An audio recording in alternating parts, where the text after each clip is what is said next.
Traemos esta vez al canal la entrevista extraordinariamente relevante al coronel de los marines estadounidenses Richard Black, aparecida hace pocas semanas. Hemos traducido esta entrevista al español porque consideramos que se trata de un contenido extraordinariamente revelador. El hecho de que muchas de las afirmaciones del coronel Black provengan de un patriota estadounidense que se ha jugado la vida por su nación en numerosas ocasiones y que además ha llegado a ser senador por el Partido Republicano en Virginia, debe llamar obligatoriamente nuestra atención. El objetivo de traer esta entrevista al canal es que conozcamos mejor el funcionamiento de la corporatocracia estadounidense, de la élite anglosajona. Entendemos, y podemos estar equivocados, que de los tres grandes bloques de poder que se reparten en el mundo, la anglosfera, China y Rusia, es la anglosfera la más peligrosa, la que más ha influido e influye para mantener a la hispanoesfera como una comunidad débil, dividida y sometida. No minusvaloramos el daño que el polo chino o el ruso puedan ocasionar o hayan ocasionado en el pasado a los países hispanos, pero entendemos que es especialmente necesario dar a conocer la forma de operar y de pensar de la anglosfera. Basamos este juicio en varios hechos. La anglosfera domina el sistema financiero internacional tras los acuerdos de Bretton Woods con el dólar como divisa de reserva mundial. Este sistema financiero subyuga a los países hispanoamericanos. El ejército estadounidense, además de ser el más poderoso del mundo, posee bases en la gran mayoría de los países hispanos. Los servicios de inteligencia de la anglosfera son los más poderosos del mundo y campan a sus anchas por los países hispanos. La propaganda anglosajona es mucho más poderosa, sutil e influyente que la de los polos competidores.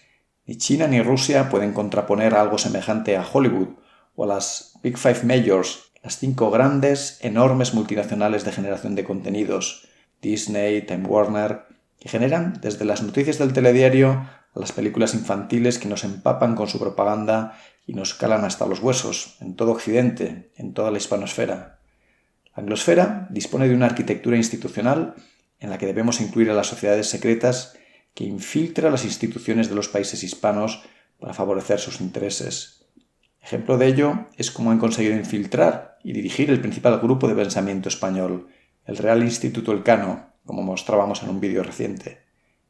Los principales explotadores actualmente de los recursos naturales de todo tipo de la hispanosfera, en especial los mineros, son las compañías anglosajonas, estadounidenses, británicas, canadienses. La anglosfera ha demostrado tener una voluntad voraz de dominio mundial. La élite anglosajona ha puesto en marcha un proyecto claro de sometimiento completo del orbe, de dominio global, de feudalismo tecnocrático planetario, cuyo primer peldaño es la Agenda 2030. En ese escenario de dictadura planetaria, el papel asignado a la hispanosfera es aún peor que el actual, un mero suministrador de materias primas en un entorno aún de mayor pobreza y subordinación, y sobre cuya población se busca aplicar técnicas de ingeniería social para conseguir contenerla y reducirla.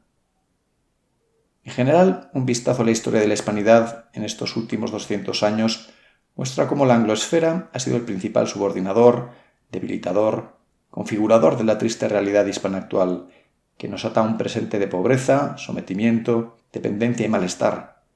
Tanto hablemos de la doctrina Monroe como del imperialismo británico, estamos tratando con caras de la misma moneda, la imposición de obediencia a la anglosfera. Como preámbulo a las interesantísimas declaraciones del coronel Black, nos parece muy conveniente recordar la entrevista a otro militar estadounidense, el general Wesley Clark, que fue comandante supremo de la OTAN durante la guerra de Yugoslavia y que fue quien ejecutó, bajo las órdenes del español Javier Solana, el famoso bombardeo sobre Belgrado en 1999, que causó más de 6.000 muertos, el 90% de ellos civiles. En esta conocida entrevista en una cadena de televisión, el general Wesley Clark explica cómo, durante una visita de trabajo al Pentágono, un general relevante del ejército estadounidense le reveló los planes de Estados Unidos para librar una guerra continua, para ejecutar una escalada militar, para invadir un conjunto de 7 naciones que supuestamente se oponían a la hegemonía estadounidense: Irak, Siria, Líbano, Somalia, Sudán, Irán. Clark no daba crédito a sus oídos y alucinaba al saber que el Estado profundo estadounidense tenía unos planes tan psicopáticos, tenía una estrategia tan violenta, indigna y arriesgada. Es conveniente tener esto en consideración para entender con mayor claridad las declaraciones del coronel Richard Black. About 10 days after 9/11, I went through the Pentagon and I saw Secretary Rumsfeld and Deputy Secretary Wolfowitz. I went downstairs just to say hello to some of the people on the Joint Staff who used to work for me, and one of the generals called me and he said, "Sir, you got to come in. You got to come in and talk to me a second." I said, "Well, you're too busy." He said, "No." He says, "We've made the decision. We're going to war with Iraq." This was on or about the 20th of September. I said, "We're going to war with Iraq. Why?"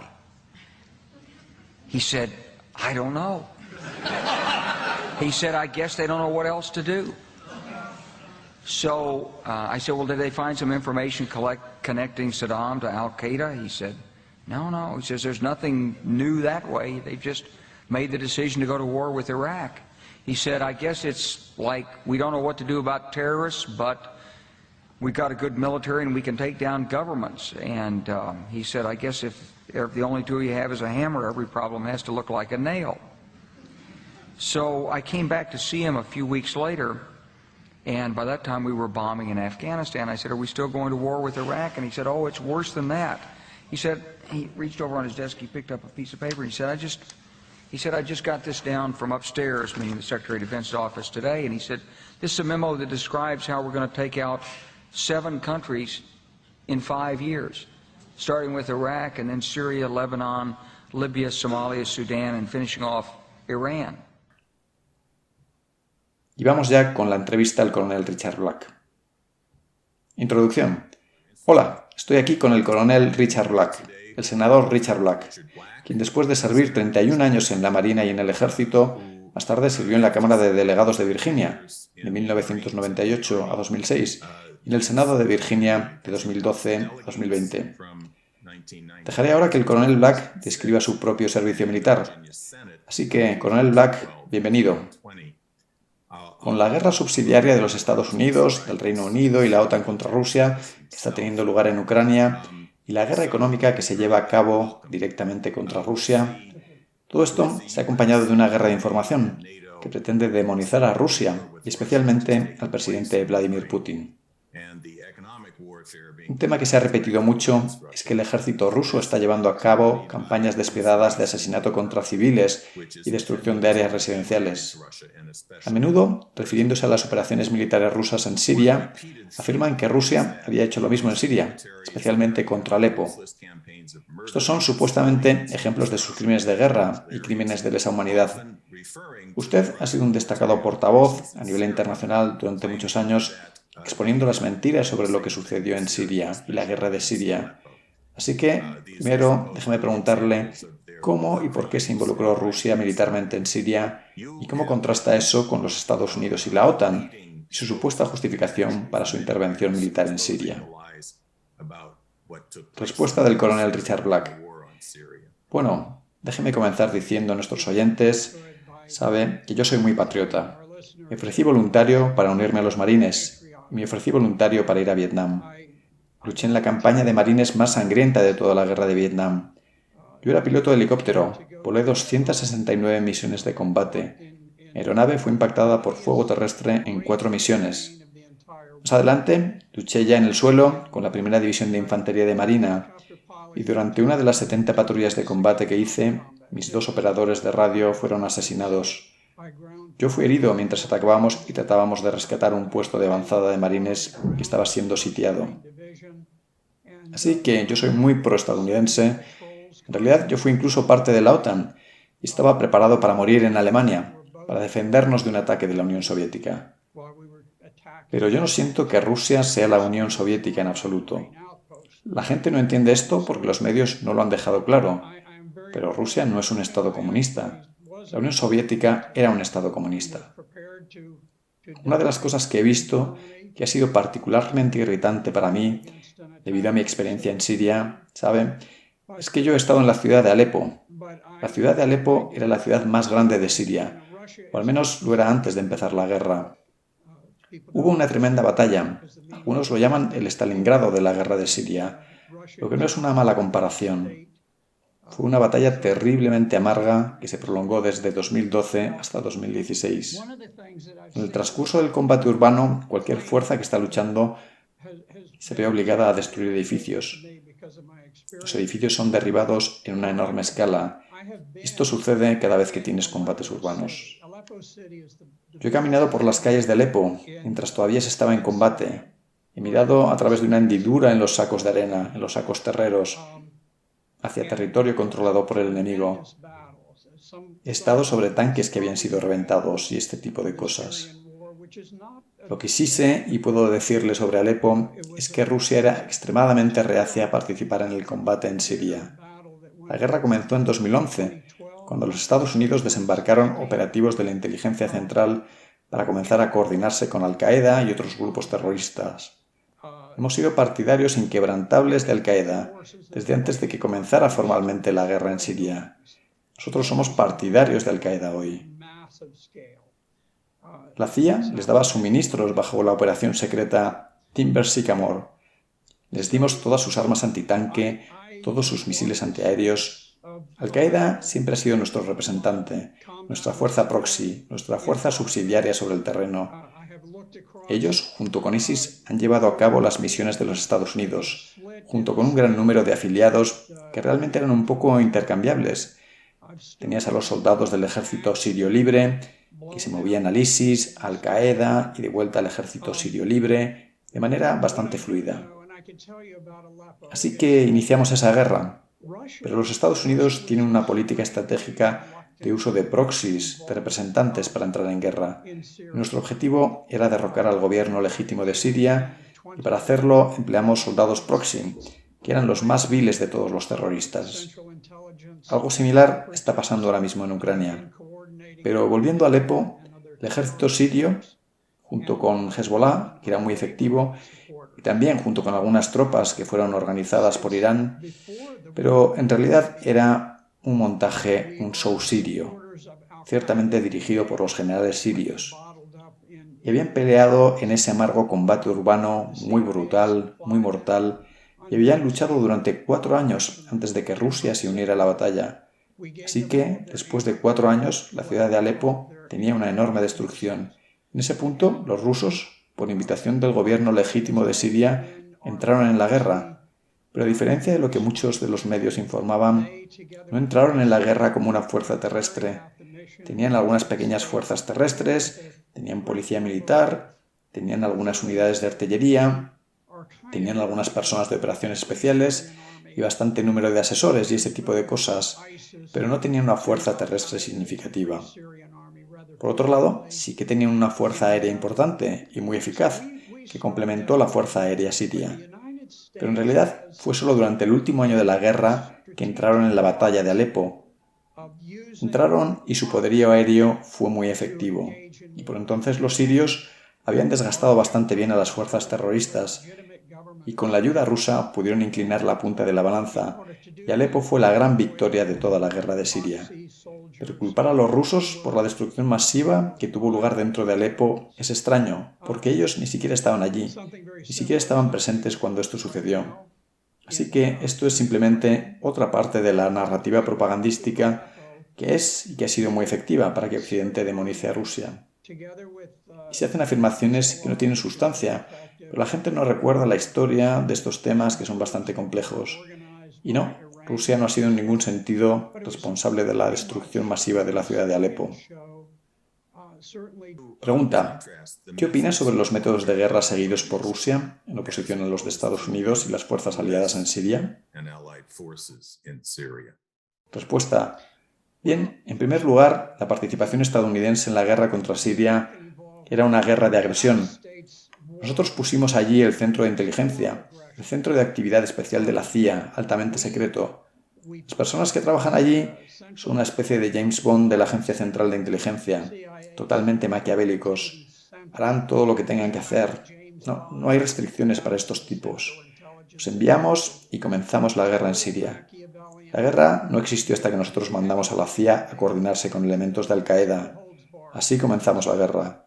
Nosotros no fuimos invitados a Siria. De hecho, los Estados Unidos se han apoderado de 2 partes significativas de Siria. Una de ellas es una parte muy importante. El río Éufrates corta alrededor de 1/3 de la parte norte de Siria. Los Estados Unidos invadieron esa parte En realidad pusieron tropas sobre el terreno, algo ilegal contra cualquier ley internacional estándar de la guerra. Fue simplemente una incautación. Esto fue algo a lo que se refirió John Kerry, quien luego fue el secretario de Estado, o ministro de Asuntos Exteriores. Él estaba muy frustrado por la tremenda victoria de las Fuerzas Armadas sirias contra Al-Qaeda e ISIS y dijo, bueno, probablemente tengamos que pasar al plan B. Kerry no explicó cuál era el plan B, pero luego se pudo ver con el tiempo. El plan B era la incautación estadounidense de esa parte norte de Siria. La importancia de tomar esa parte de Siria es que era la despensa de pan para todo el pueblo sirio. Ahí es donde se producía el trigo, porque Siria en realidad tenía un significativo superávit de trigo y la gente estaba muy bien alimentada antes de la guerra. Nosotros quisimos quitarles el trigo para causar una hambruna entre el pueblo sirio. La otra cosa que también pudimos hacer es apoderarnos de la mayor parte de los campos de petróleo y gas natural. Esos campos también estaban situados en la parte norte, más allá del río Éufrates. Y la idea era que, robando el petróleo y el gas, seríamos capaces de apagar el sistema de transporte. Al mismo tiempo, durante los inviernos sirios, podríamos matar de frío a la población civil siria, que en muchos casos vivía entre escombros, porque estos ejércitos terroristas, con divisiones mecanizadas, habían atacado y destruido totalmente las ciudades y dejaron a la gente viviendo en pequeñas bolsas de escombros. Queríamos matar de hambre y queríamos congelar hasta la muerte a la gente de Siria. Y ese era el plan B. Entonces, en cierto momento, nos frustramos de que de alguna manera esos sirios, esos malditos sirios, ese pequeño país, ¿cómo es posible que estas personas resilientes estén luchando contra 2/3 de todo el ejército y de toda la fuerza industrial del mundo? ¿Cómo puede ser que una nación de 23 millones de habitantes aguante esto durante más de una década? Entonces decidimos que teníamos que tomar medidas o íbamos a perder totalmente en Siria. Y así el Congreso de los Estados Unidos impuso las sanciones César. Las sanciones César fueron las sanciones más brutales de la historia, las más brutales jamás impuestas a una nación. Quiero decir que durante la Segunda Guerra Mundial las sanciones no fueron tan estrictas como fueron con Siria. No estábamos en guerra con Siria y, sin embargo, impusimos un bloqueo naval a todo el país. Devaluamos su moneda a través del sistema SWIFT de pagos internacionales, haciéndoles imposible comprar medicamentos. Por tanto, te encontrabas con que las mujeres sirias que contraían cáncer de mama, al igual que por ejemplo tenemos aquí, en nuestro país, pero en lugar de como sucede aquí, donde el cáncer de mama se ha vuelto relativamente tratable, nosotros cortamos los suministros médicos y en consecuencia las mujeres en Siria morían de cáncer de mama porque no podían obtener los medicamentos, porque les impedíamos usar sus dólares cerrando el sistema SWIFT. Una de las últimas cosas que hicimos, y aunque no hay una evidencia clara al respecto, pero hubo una misteriosa explosión en el puerto del Líbano. Una explosión masiva de un barco lleno de fertilizantes de nitrato de amonio. Mató a cientos de ciudadanos libaneses e hirió a miles y miles. Destruyó la economía del Líbano y, lo más importante, destruyó el sistema bancario del Líbano, que era uno de los pocos salvavidas que le quedaban a Siria. No creo que la explosión haya sido accidental. Creo que fue orquestado y sospecho que la CIA estaba al tanto sobre qué nación llevó a cabo esta acción para destruir el puerto de Beirut. Pues, como se puede ver, tenemos este enfoque maquiavélico por el que usamos fuerza y violencia ilimitadas y al mismo tiempo controlamos los medios de comunicación globales, en los que borramos todas las discusiones de lo que realmente está sucediendo, por lo que el hombre y la mujer de la calle piensan que las cosas están bien, que todo se está haciendo por razones altruistas, pero no es así. Pregunta: parte de su servicio militar fue como un oficial jurídico militar. Y durante un periodo de tiempo, usted fue el jefe de la división penal del ejército en el Pentágono. Desde esa perspectiva, ¿cómo ve las sanciones César? ¿Qué opina de ellas desde la perspectiva del derecho internacional y del derecho militar? Respuesta: bueno, yo no era experto en derecho internacional, yo era experto en derecho penal. Pero yo diría que hacer la guerra sobre una población civil es un delito de grave trascendencia en la ley de la guerra. Una de las cosas que hicimos nosotros cuando nos aliamos con Al-Qaeda, también de forma intermitente con ISIS, quiero decir que luchábamos contra ISIS de una manera muy seria, pero al mismo tiempo a menudo les empleamos para usarlos contra el gobierno sirio. Era como una relación de amor-odio. Pero nosotros siempre hemos trabajado con los terroristas. Ellos eran el pilar de nuestra actividad. Una de las políticas que se siguieron fue que, bajo esta extrema versión del Islam, este wahabismo de los terroristas, había esa noción de que puedes poseer a una mujer que tomas por el derecho de la guerra durante la batalla. Y esto se remonta al siglo VII. Y así facilitamos el movimiento de terroristas islámicos de incontables países.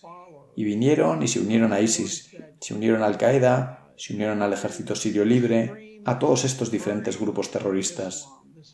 Y una de las cosas que sabían cuando llegaban es que tenían derecho legalmente a asesinar a los maridos. No hablo de militares, estoy hablando de civiles. Podían asesinar a los maridos, podían matarlos y después podían poseer y ser dueños de sus esposas y sus hijos. Y lo hicieron en gran número. Por tanto, hubo una campaña de violación. Fue una campaña organizada de violación en toda la nación de Siria. En realidad, llegó a haber mercados de esclavos que surgieron en ciertas de estas áreas rebeldes donde en realidad tenían listas de precios de las diferentes mujeres. Curiosamente, los precios más altos eran para los niños más pequeños, porque había una gran cantidad de pedófilos, y los pedófilos querían poseer niños pequeños, porque bajo las leyes que se aplicaban se les permitía violar a estos niños repetidamente. Podían violar a las viudas de los soldados asesinados o los civiles asesinados, y poseerlos, y comprarlos, y venderlos. No digo que la CIA creara esta política, pero entendían que era una política generalizada y la aprobaron. Ellos nunca la criticaron de ninguna manera. Temo que hablé con el presidente Assad. Cuando visité Siria en 2016 y estuve en varias zonas de batalla y en la capital y me reuní con el presidente, él me dijo que en aquel momento estaban trabajando en una legislación en el Parlamento para cambiar la ley de ciudadanía. Siempre habían seguido la ley islámica, que dice que la ciudadanía de un niño derivaba del padre, pero había tantas decenas, tantos cientos de miles de mujeres sirias embarazadas por estos terroristas que fueron importados en Siria, que era necesario cambiar la ley para que estos niños tuvieran la ciudadanía siria y no tuvieran que ser devueltos a su padre del ISIS en Arabia Saudita o en Túnez. Gracias a la ley podían ser retenidos en Siria. Y lo comprobé más tarde. Esa ley se aprobó y se implementó.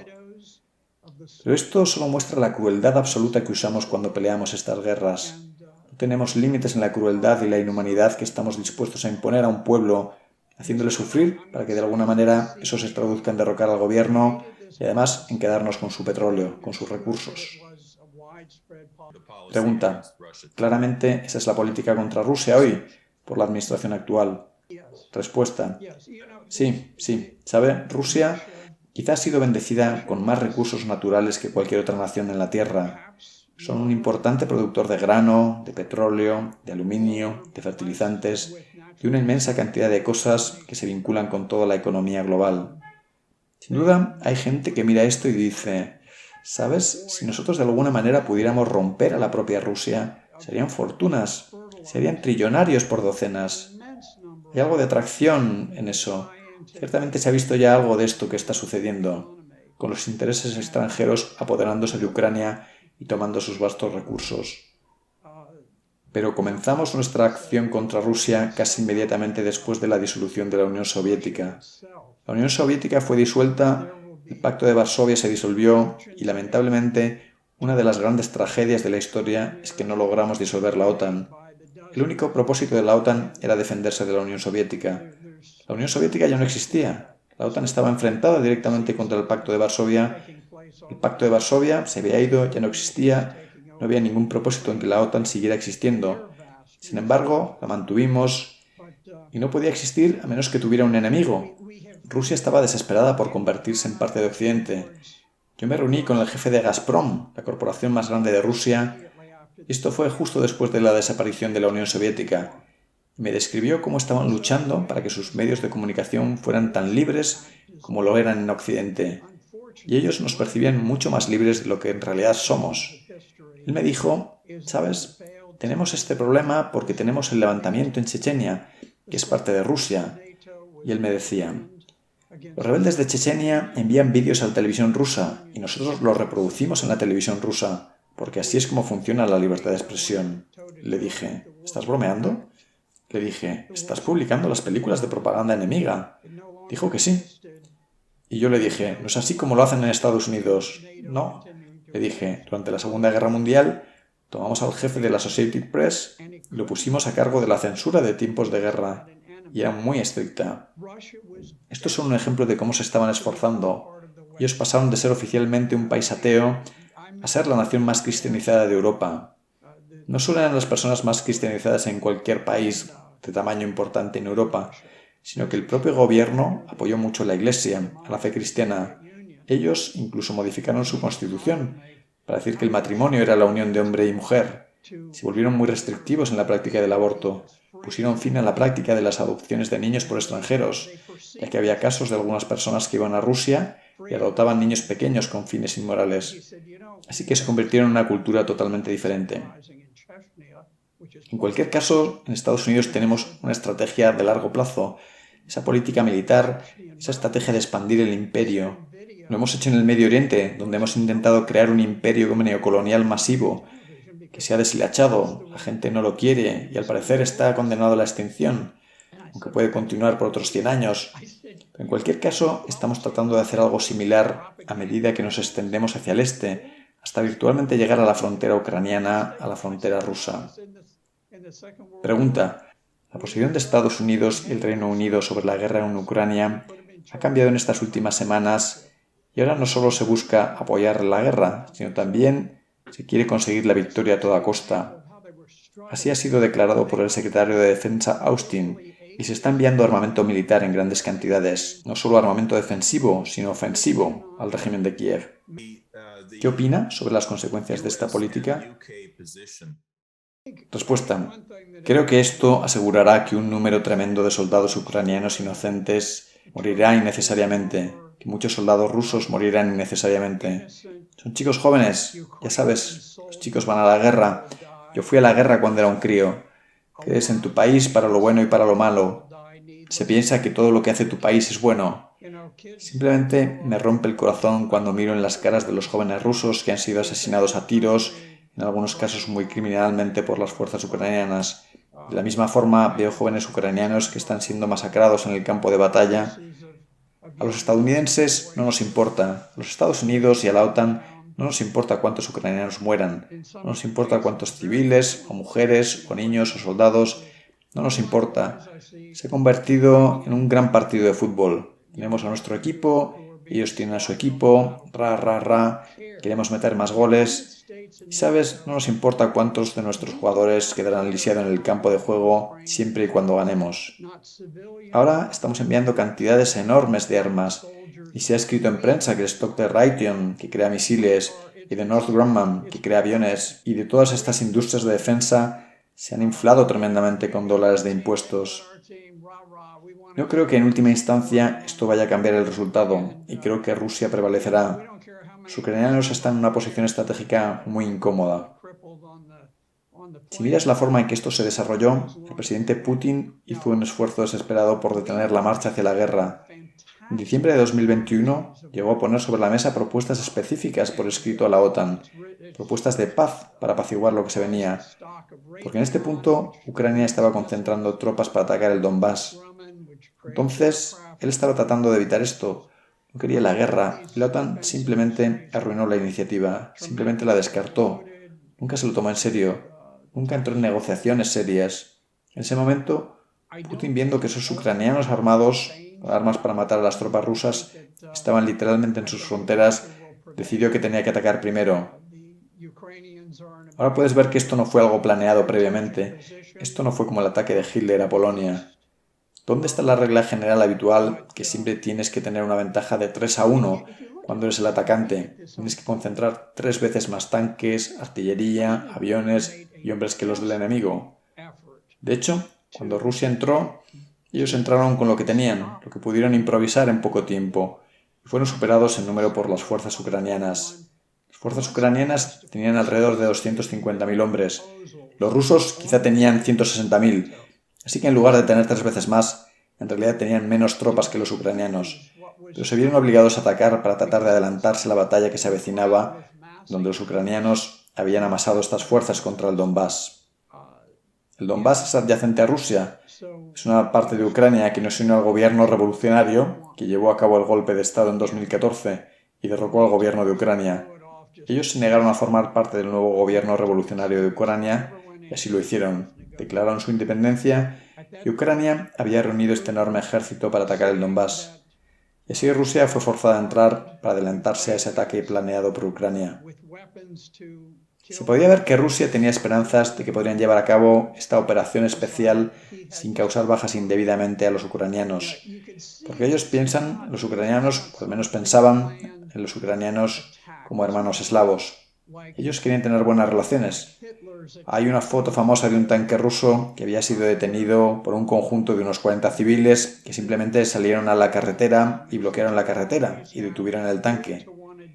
Puedo decirte que en Vietnam, si hubiéramos tenido un grupo de personas que se interpusieran en el camino de un tanque estadounidense que atravesaba una carretera, ese tanque no habría disminuido la velocidad en lo más mínimo, no habría tocado el claxon, no habría hecho nada, no habría disparado un tiro de advertencia, simplemente habría seguido su marcha y creo que eso es lo habitual. No estoy criticando a los estadounidenses, yo mismo seguramente lo habría hecho así. Si yo estuviera peleando, probablemente habría conducido el tanque en línea recta sin detenerlo.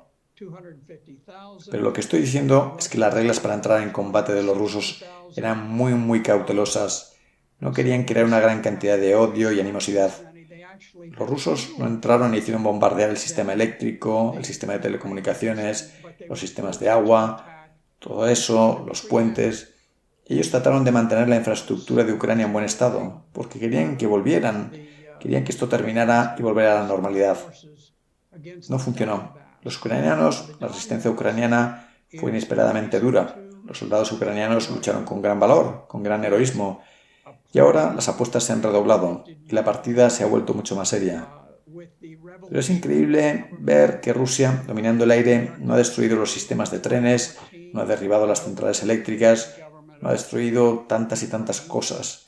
No bombardearon los edificios del centro de Kiev, no bombardearon los edificios donde se reúne el Parlamento. Han sido muy reservados sobre estas cosas, esperando, contra toda esperanza, que se pudiera lograr la paz. Pero no creo que Ucrania tenga nada que ver con la decisión sobre la paz o la guerra. Creo que la decisión sobre si hay paz o guerra se toma en Washington. Mientras nosotros queramos que la guerra continúe, pelearemos esa guerra usando ucranianos como apoderados y nosotros lucharemos hasta la última muerte ucraniana. Pregunta: ¿cómo estima el potencial de que estalle una guerra directa entre los Estados Unidos y Rusia? ¿Cómo sería eso? Respuesta: ¿sabe? Si te remontas a la Primera Guerra Mundial en 1914, tenías el asesinato del archiduque de Austria-Hungría. Él y su esposa fueron asesinados. Como resultado de que esas dos personas fueran asesinadas, se desencadenó un efecto dominó de todas aquellas alianzas, ira e histeria. Y antes de que terminara la guerra, creo que unos 14 millones de personas habían muerto. Siempre es difícil obtener números reales, pero de todos modos fue una enorme cantidad de millones de personas que murieron como resultado de aquello. Tenemos que reconocer el riesgo de jugar a estos juegos de la gallina, en los que, por ejemplo, las Fuerzas Armadas turcas o los medios de comunicación turcos han publicado un artículo que dice que en Mariupol hubo un gran asedio, que ganaron los rusos, pero la única área que no han tomado es esa tremenda planta siderúrgica, Azovstal. Hay muchos soldados ucranianos escondidos allí. Y ahora ha salido a la luz que aparentemente hay 50 altos oficiales franceses que están atrapados en esa planta de acero junto con los ucranianos. Los soldados franceses han estado en el terreno luchando, dirigiendo la batalla, y esto se ha mantenido en ultrasecreto debido a las elecciones francesas que acaban de celebrarse. Si el pueblo francés hubiera sabido que había un gran número de oficiales franceses atrapados en Azovstal y que probablemente iban a morir en esa planta de acero, las elecciones habrían tenido un resultado diferente. Seguramente Marine Le Pen habría ganado. Por tanto, era muy importante para todo el Estado profundo que no saliera a la luz que estos oficiales franceses estaban allí. Sabemos que hay oficiales de la OTAN que están presentes en el terreno en Ucrania, como asesores, etc. Corremos ese riesgo ahora. Yo creo, y esto es una opinión, podría estar equivocado, pero mi opinión es que el buque insignia Moscú, el buque insignia de la flota rusa del Mar Negro, y que fue hundido como resultado de ser alcanzado por misiles antibuque, mi opinión es que esos misiles creo que hay una alta posibilidad de que fueran lanzados por los franceses. Podría estar equivocado, pero esos misiles son tan ultrasensibles y tan peligrosos para nuestras naves Yo no creo que la OTAN confiara el uso de esos misiles a los ucranianos o a cualquier otra entidad. Creo que tenían que mantenerse bajo el control y operación de la OTAN. Así que creo que fueron probablemente fuerzas de la OTAN las que en realidad hundieron el Moscú. Y puedes ver que estamos teniendo este comportamiento muy imprudente y que cada vez redoblamos la apuesta. Tenemos 2 senadores republicanos, por ejemplo, resulta que yo soy republicano, pues tenemos 2 senadores republicanos de Estados Unidos que han dicho que quizá podríamos necesitar usar armas nucleares contra Rusia. Eso es una locura. Creo que es importante que la gente comience a discutir lo que significaría una guerra termonuclear. Ahora tenemos que entender, pensamos, bueno, somos muy grandes, somos muy malos, tenemos todo tipo de material militar. Rusia es más o menos comparable a Estados Unidos en armas nucleares. Además, tienen misiles hipersónicos que nosotros no tenemos, que pueden evadir completamente el ser detectados. Evaden cualquier detección a tiempo para reaccionar. Pueden disparar misiles desde Rusia y llegar a San Francisco, a Los Ángeles, Chicago, Detroit, Baltimore, Washington, Ciudad de Nueva York. Si piensas solo en Virginia, donde vivo, si hubiera una guerra nuclear, tenga en cuenta que también tiene una muy grande y efectiva flota de submarinos nucleares que se encuentran frente a las costas de los Estados Unidos. Tiene una gran cantidad de misiles con ojivas nucleares, pueden evadir cualquier defensa que tengamos. Tan solo en Virginia, si lo piensas, todo el norte de Virginia sería esencialmente aniquilado. Apenas habría vida humana restante en el condado de Loudoun, el condado de Prince, el condado de William, de Fairfax, Arlington, Alexandria. El Pentágono se encuentra en el condado de Arlington. El Pentágono sería simplemente una masa brillante de arena fundida. No habría vida humana allí, no habría vida humana en muchos kilómetros a la redonda. Al otro lado del río Potomac, la capital de la nación, no quedaría vida en la capital de la nación. El Capitolio, el edificio, desaparecería para siempre. Todos los monumentos, todas esas cosas gloriosas, nada quedaría. Si te vas a la costa de Virginia, tienes el astillero naval de Norfolk, tienes el puerto de Norfolk, tienes la mayor acumulación de poder naval sobre la faz de la Tierra. Aquí es donde fondean todos nuestros portaaviones, nuestros submarinos nucleares. De todas esas cosas no quedaría nada. No quedaría nada restante de cualquiera de esas industrias navieras allí. Puedes continuar, puedes hablar de la ciudad de Nueva York. Probablemente en la misma ciudad de Nueva York no solo todo el mundo moriría, sino que probablemente sería imposible que la gente habitara la ciudad de Nueva York durante cientos de años. No solo es que dejaría de ser un lugar de vida humana vibrante, sino probablemente por tal vez medio milenio no recuperaría ningún tipo de civilización. Necesitamos entender la gravedad de lo que estamos haciendo. Tal vez si fuera una cuestión de vida o muerte para Estados Unidos, lo que pasa en Ucrania, pues eso sería algo diferente. Ciertamente, una cosa era cuando la Unión Soviética puso misiles en Cuba que apuntaban a los Estados Unidos. Entonces valía la pena correr el riesgo, porque estaba justo en nuestra frontera y nos amenazaba. Y eso era una batalla por la que valía la pena luchar y un riesgo que valía la pena correr. Los rusos están exactamente en una situación espejo de aquel escenario, porque para ellos la vida de Rusia depende de impedir que la OTAN avance más hasta Ucrania, hasta sus fronteras. Ellos no pueden permitirse el lujo de no luchar en esta guerra, no pueden permitirse el lujo de no ganar esta guerra. Creo que jugando con esta escalada constante, en una guerra que en realidad sucede en un lugar que no tiene importancia para los estadounidenses, porque Ucrania no tiene importancia para los estadounidenses, no tiene ningún impacto en nuestra vida cotidiana. Sin embargo, estamos jugando este juego imprudente. Esto arriesga la vida de todas las personas en los Estados Unidos y Europa Occidental para nada, para absolutamente nada. Pregunta. Muchos oficiales de alto grado ciertamente entienden las consecuencias que acabas de describir de una manera bastante espeluznante. Porque es que mientras que hay algunos generales hablando en Italia, en Francia, en Alemania, que advierten de que estamos siguiendo un camino que podría conducir a una guerra nuclear, ¿por qué no surgen voces semejantes entre los oficiales de alta graduación diciendo lo que estás diciendo ahora aquí? Quizá oficiales jubilados. Respuesta. ¿Sabe? Ha habido un tremendo deterioro en la calidad de los oficiales de alta graduación.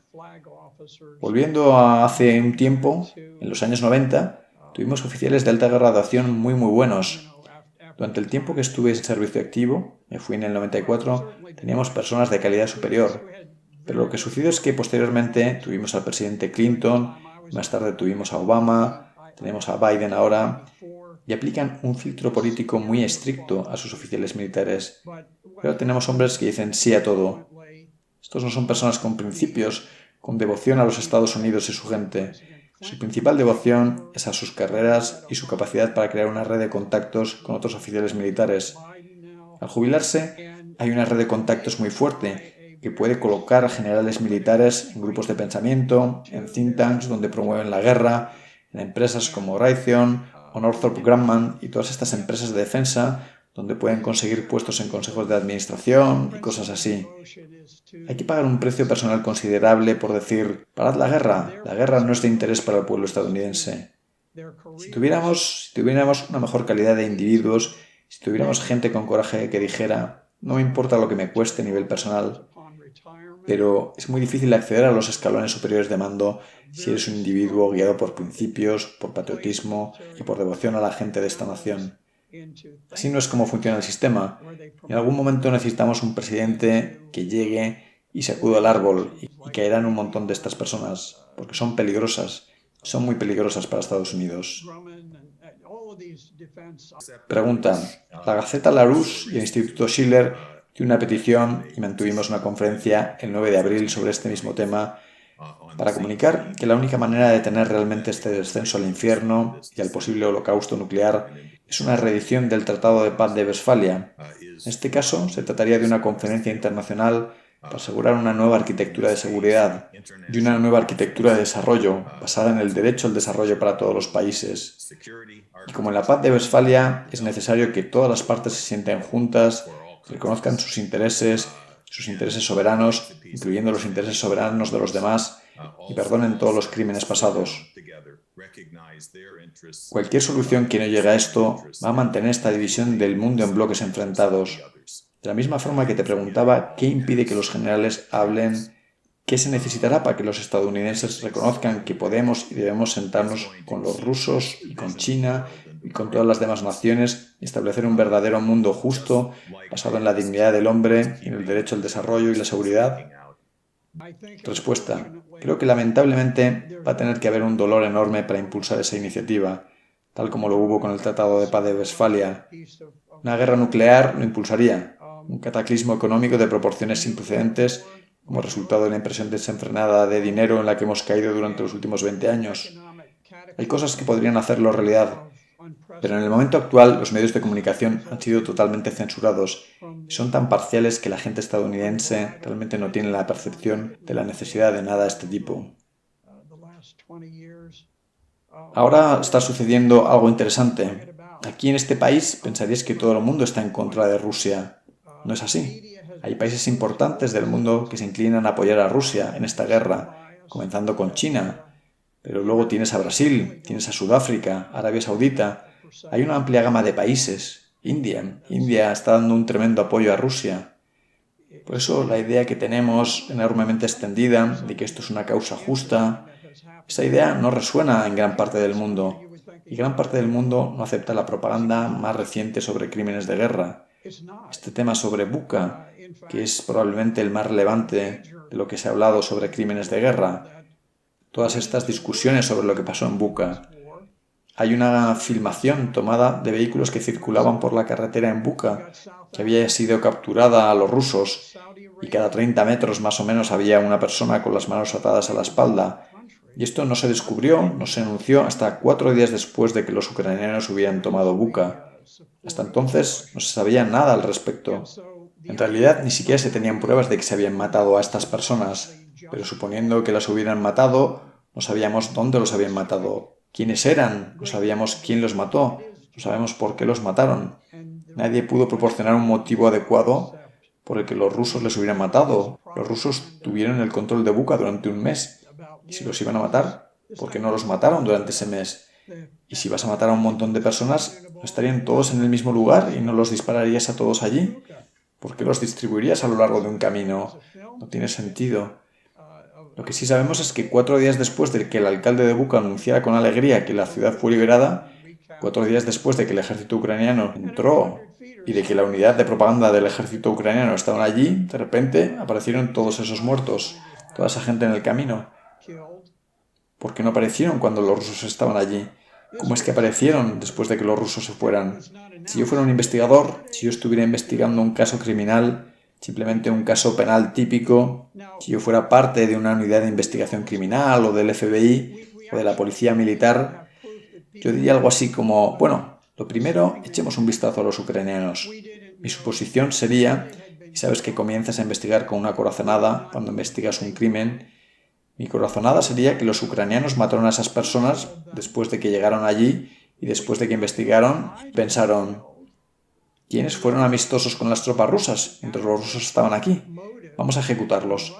Esa sería mi suposición, porque no veo ningún motivo para que los rusos hayan matado a algunas personas al salir de la ciudad. Surgen estas preguntas y nadie las comenta porque los medios de comunicación son tan monolíticos. Sabemos con certeza, porque ha salido de la boca del jefe de un hospital ucraniano, del tipo que dirigía el hospital, que se ha jactado de haber dado órdenes estrictas a todos sus médicos para que cuando lleguen prisioneros de guerra rusos heridos, cuando lleguen bajas rusas llevadas al hospital, que ellos fueran castrados. Esto es un crimen de guerra horrible y ha sido admitido de boca del administrador del hospital. El gobierno ucraniano dijo, bueno, vamos a investigar esto, aunque no es gran cosa. Es difícil pensar en un crimen de guerra más horrendo. ¿Escuchó esto en la ABC o en la MSNBC o en CNN o en Fox News? Ni un susurro, y sin embargo la prueba es innegable. Tenemos otra filmación donde hay un punto de reunión de prisioneros de guerra, donde los ucranianos traían prisioneros de guerra a un punto central para procesamiento. Se trata de un vídeo de unos 7 minutos y los soldados ucranianos simplemente los mataron a tiros. Probablemente tenían 30 de esos soldados rusos heridos, tirados en el suelo, algunos de ellos claramente muriendo a causa de sus heridas. Algunos les pusieron bolsas de plástico en la cabeza. Estos tipos están ahí acostados en el suelo, a veces heridos de muerte, con las manos atadas a la espalda, con bolsas de plástico en la cabeza que dificultan la respiración y no pueden levantar las manos, no pueden quitarse las bolsas para poder respirar mejor. Y luego, al final del vídeo, los ucranianos traen una furgoneta y hay 3 prisioneros de guerra rusos ilesos y sin la menor duda, sin el menor pensamiento o vacilación, cuando los 3 salen con las manos atadas a la espalda, disparan a 2 de ellos frente a la cámara y se cayeron, y el tercero se arrodilla y suplica, y le dicen que sepas que no te va a doler, y luego le disparan. Y estos son crímenes de guerra y no fueron refutados por el gobierno ucraniano. Pero nunca sabrías qué han ocurrido. Hasta ahora les diré que los únicos crímenes que se han demostrado, y no estoy diciendo que no estén ocurriendo crímenes de guerra en ambos lados, solo le digo que los únicos casos en los que he visto pruebas bastante irrefutables de crímenes de guerra han sido del lado ucraniano. Ahora a menudo escuchas decir que los rusos han destruido esto o han destruido aquello. Bueno, puedo decirte que en las guerras en que peleamos nosotros, cuando nosotros invadimos Irak, bajo la doctrina de la conmoción y el asombro, destruimos prácticamente todo.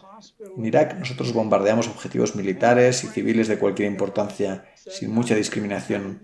La coalición en Irak realizó 100.000 salidas aéreas en 42 días. ¿Comparas eso con los rusos, que solo han volado 8.000 salidas en aproximadamente el mismo periodo de tiempo?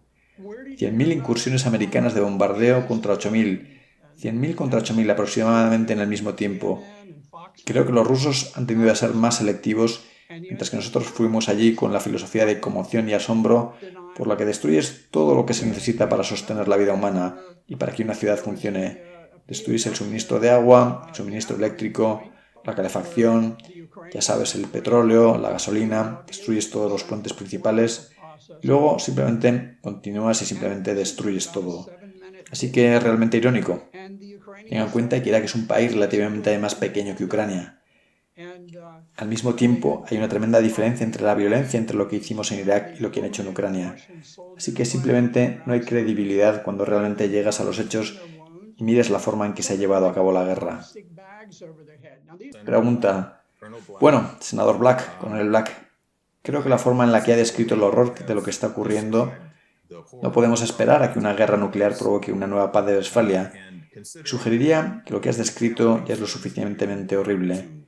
Cuando se combina con el colapso hiperinflacionario que ahora barre el mundo occidental, que está afectando a todos, creemos que tenemos que tomar eso con la suficiente preocupación y reconocerlo como el descenso a una edad oscura para motivar a los ciudadanos de Europa y de Estados Unidos. Estamos descubriendo que hay un despertar de personas que no han querido huir de su responsabilidad con la raza humana y que ahora se ven obligados a considerar aquello que es la base sobre la que hemos llamado para esta petición a una conferencia internacional de todas las naciones, con Estados Unidos, Rusia, China, India y demás, para sentarse, para poner fin a este horror, pero también para lograr una verdadera paz para la humanidad, una era de paz a través del desarrollo. Le agradecemos a usted por estar dando este soplo de fe a verdad a una población que necesita escucharla. Si usted tiene alguna idea final, le pido que nos la transmita. Respuesta. Yo solo agregaré una cosa. Agradezco al Instituto Schiller por el tremendo esfuerzo que ha hecho para lograr la paz mundial. Es uno de los esfuerzos más importantes jamás realizados y ciertamente lo aplaudo. ¿Sabe? Si miras a Rusia, las tropas rusas, las que entraron en combate en Ucrania, en su mayor parte jamás habían entrado en combate. Es un ejército de tiempos de paz. Rusia no pelea guerras en el extranjero. Siria es el único compromiso significativo en el extranjero que han tenido. Puedes comparar eso con los Estados Unidos, donde, hablando literalmente, si un soldado se retira hoy, después de una carrera de 30 años en el ejército, no habrá servido un solo día en el que Estados Unidos haya estado en paz. Es algo bastante asombroso. Lo contrastas con el ejército ruso, donde con pocas excepciones el país ha estado en paz este tiempo. Así que realmente tenemos que empezar a pensar en la paz y sobre los límites de la guerra, sobre esta idea de que de alguna manera estamos en un juego de suma cero y nosotros tenemos que quitarle al otro lo suyo para realzarnos. Estamos en un mundo donde todos pueden ganar y prosperar mediante la paz. Pero me preocupa que la hiperinflación pueda ser la llamada de atención que sacuda al mundo para reconocer que debemos tener un nuevo paradigma para el futuro. Y creo que la paz de Westfalia en este punto podría convertirse en una posibilidad. Así que les agradezco nuevamente la oportunidad de estar aquí y sabe que siempre hay esperanza y creo que habrá cosas buenas en el futuro con las bendiciones de Dios. Muchas gracias de parte del Instituto Schiller, de la organización Larouche. Publicaremos este vídeo lo más rápidamente posible porque va a tener un impacto tremendo. Muchas gracias. Thank you very much.